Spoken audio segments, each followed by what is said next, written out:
Well, I did it. I bought a Sony A7IV a couple weeks ago. I know, the camera's been out for a few years now, but I made the transition from Nikon a couple years ago, about a year ago actually. I got a Sony A7IV, and it's been working great for my video needs, not so much for the photo needs, but it does a good job. But I got the A7IV more for photography. So now that it's been out a couple years, I'm going to see if it's still a good photography camera here in late 2024. Come along and let's see how it does. Take care.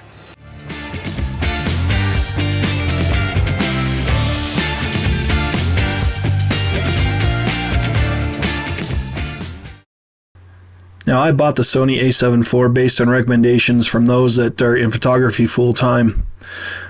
So I thought it'd be a perfect time to bring it to Kansas with me to test it out on its maiden voyage. This is the setup I'm using today. I've got the A7IV, but I have a Tamron 28 to 75 millimeter f2.8.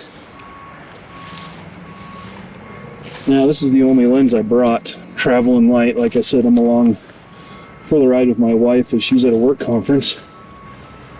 So I didn't bring like my 20 millimeter, my 50 millimeter, or my telephoto 100 to 400 Sigma that I have.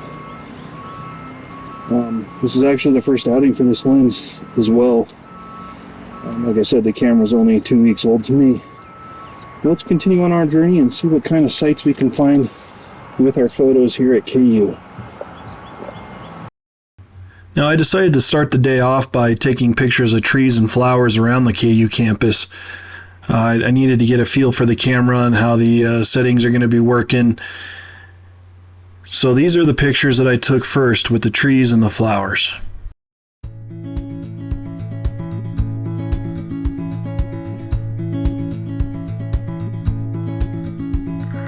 Wish that I could stay. Wish for this moment to never go away. But it's all in my mind, and though I know that there is nothing to find, you're a beautiful sight in the summer night, and you can't put up a fight in the misty light.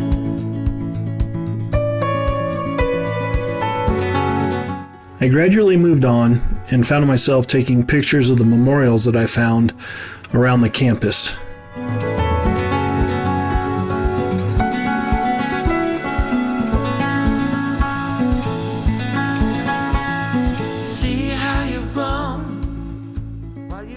Now, the one thing that I'm anxious to try or see if it makes a big difference is the megapixels. You know, it's 24 megapixels, I believe, on my A6700. Say A7IV is 33.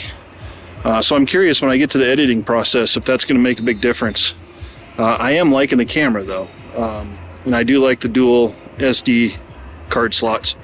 But let's continue on and see how the day progresses here with our photos.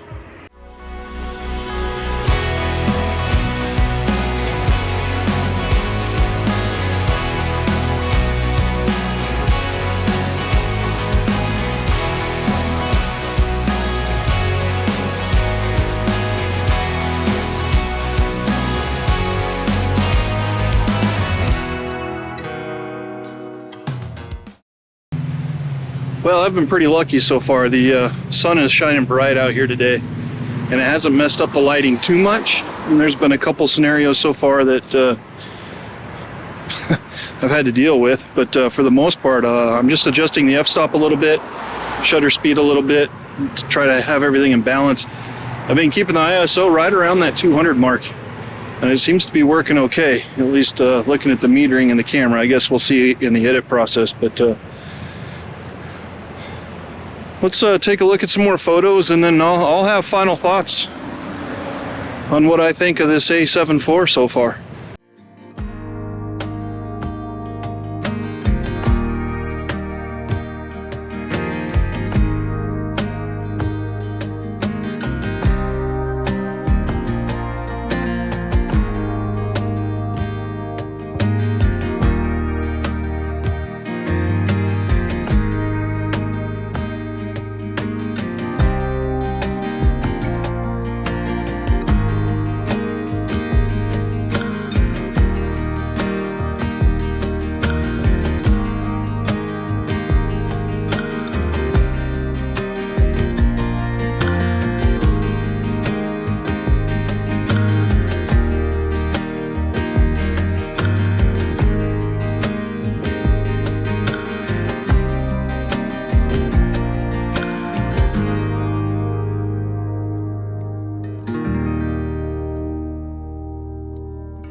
So the Sony A7 IV is still a great camera late in 2024. At least that's how I feel.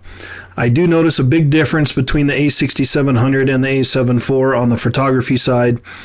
But if you do want to watch a video on my quick little review of the Sony A6700, you can watch it here.